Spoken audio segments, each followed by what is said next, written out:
evolution of atomic theory. So here we're going to take Dalton's atomic theory and show some of the laboratory experiments which further refined it and showed it to be consistent. First one, J.J. Thomson, and he's credited with the discovery of the electron. Late 1800s here, so quite a bit later after Dalton.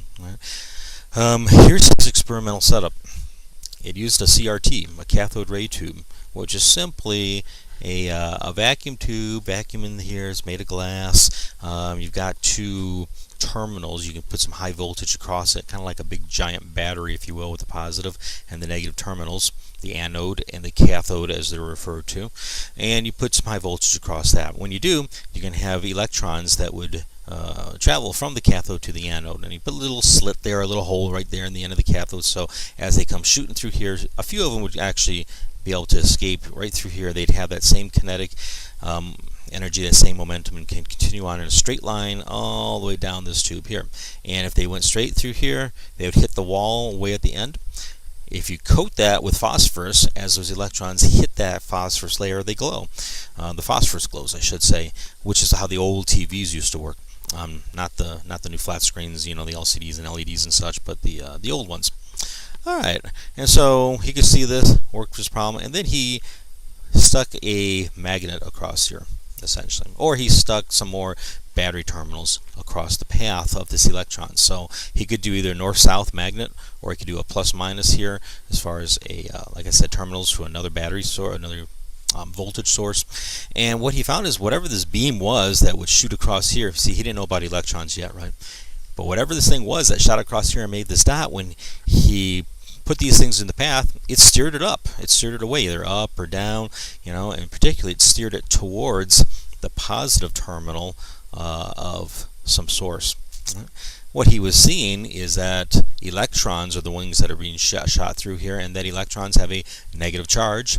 Opposites attract here, and so in science, and electromagnetism anyway, and so they were being drawn closer to that positive terminal and steering them, if you will, up here. So here he realized that, okay, there's these little particles and they're negatively charged, and by looking at that beam, its velocity and such, and the strength of the magnetic field, he was also able to tell kind of the relative size of these, and surprisingly, these things were smaller than an atom.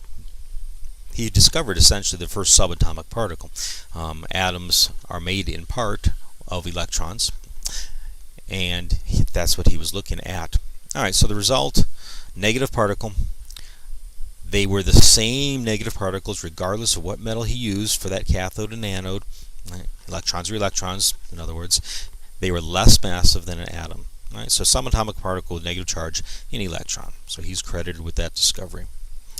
Robert Millikan furthered the idea of an electron. He was actually able to measure just how big that charge was. We knew they were negatively charged from J.J. Thomson. He found that it was 1.1 times 10 to the minus 19 coulombs. That's the SI unit for charge, a coulomb, capital C.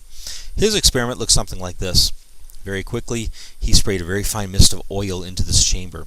Okay. And then he shot some X-rays, that's what this is over here, at that mist of oil, and that actually gave that gave those little drops of oil a charge of an electron, or maybe 2 electrons or 3 electrons. And if you got those drops really, really small, then that would be the most that they would have, just 1 extra electron or 2 extra electrons, or maybe 3. Not a whole lot, just a couple. Right? And then he watched with a microscope here, or a telescope, some kind of lens telescope, they say. He watched these oil droplets fall down here, drift down here. He helped them out a little by putting a charge across here. Actually, I shouldn't say he helped them. He resisted them. Positive up here, negative down here. He could actually get them to suspend and stop falling down to the ground because they'd be reattracted back up to the top. Right? And he could vary the voltage on those 2 plates. And what he found was that these oil droplets, the charge that would suspend them, right, in the air, the charge was always a whole number multiple of, again, 1.1 times 10. I'm sorry, I'm saying 1.1. I meant 1.6. 1.6 times 10 to the minus 19. Right? And so, for example, here's got 5 different oil droplets. This one he found to be exactly 1.6. Then here's a couple, 3.2. Then there was 4.8s. Here's a 6.4. You see, those are whole number ratios, aren't they? This is like a 1, this one is exactly twice as much, that's 3 as much, that time is 4 as much. And so he realized that he was looking at single electrons that were making the difference for the microscopic oil droplets. And again, by knowing how much charge he put across the plates, well, he knew the charge of those oil droplets. That is to say, the charge of a single electron. Alright, so we note here that Dalton's view that the atom was indivisible is wrong. We already talked about that. We can break down an atom. But to do so, to really break down an atom and pull out the parts, you need nuclear type reactions, not chemical reactions. And so that's a whole different field. Normal standard chemistry does not do nuclear reactions. Okay, and so that's why we redefined it in the beginning of this chapter as the smallest chunk of element that can undergo a chemical change. Okay, early hypothesis of atomic structure. Once they knew that, okay, we've got positive parts of an atom, we've got these negative parts that we know are electrons now as well. We knew there must be positive parts because atoms were neutrally charged, and so if they had 3 electrons, they must have some positive thing that counters those negative charges on those electrons. 2 of the more famous ones were the plum pudding model. Kind of a funny name. I guess that's a picture of plum pudding. I don't think I've ever had it. But anyway, this idea that they were all just kind of mixed, suspended, not really in a liquid, but just kind of mixed together the positive and negatives, and that would make up this solid little ball, this solid little sphere that would be an atom. Other views were the Saturn-like model, where they said, hey, we got all these positive charges and the electrons are whizzing around them just like the rings of Saturn, or maybe like the planets around the sun. Of course, neither one of these early hypotheses of what the atomic structure really looks like are true, but they were kind of what people were envisioning at the time. Alright, Rutherford. Let's talk about what he did real quickly here. Rutherford shot alpha particles at some metal, gold foil, I think is what he used. Is it gold down here? I'm pretty sure. Yeah, there we go. It is gold. I see it right here. Thin gold foil. And although I think probably other foils could have worked as well. And he's credited for realizing that when you look at atomic structure, the picture of that atom, mostly empty space actually.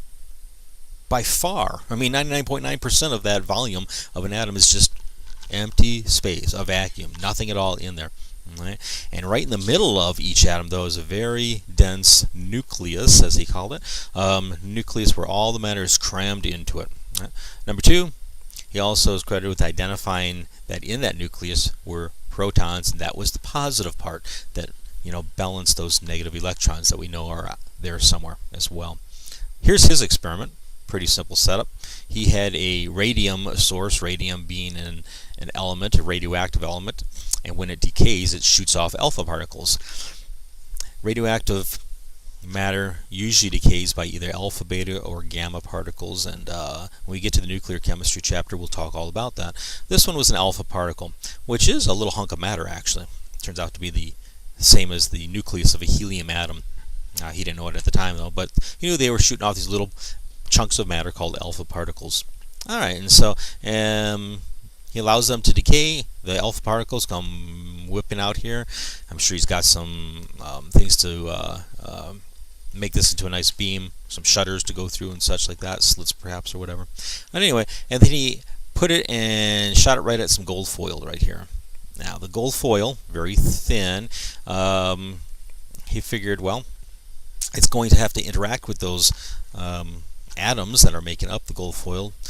How much is it going to interact? Is it going to pretty much bounce off, you know, kind of like throwing tennis balls at a brick wall, right?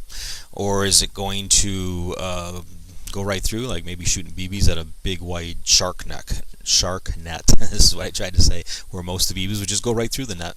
We couldn't even care. So which one was it, right? And what he found was actually a combination, mostly like that second picture. Even though it was solid metal, gold, solid foil, right? Doesn't look like a net. That's not what I would think of a solid hunk of metal, right? Solid gold foil like that to look like. Nevertheless, most of them went right through. You see these? Here's the paths of it shooting through. Most of them are just going straight through. And so up here, at that straight through spot right there on the other side, this is where all those alpha particles were actually hitting. I don't know what percent, but it's probably well over 99% of them. And then a few of them just barely clipped something here in the foil and steered off at a small angle.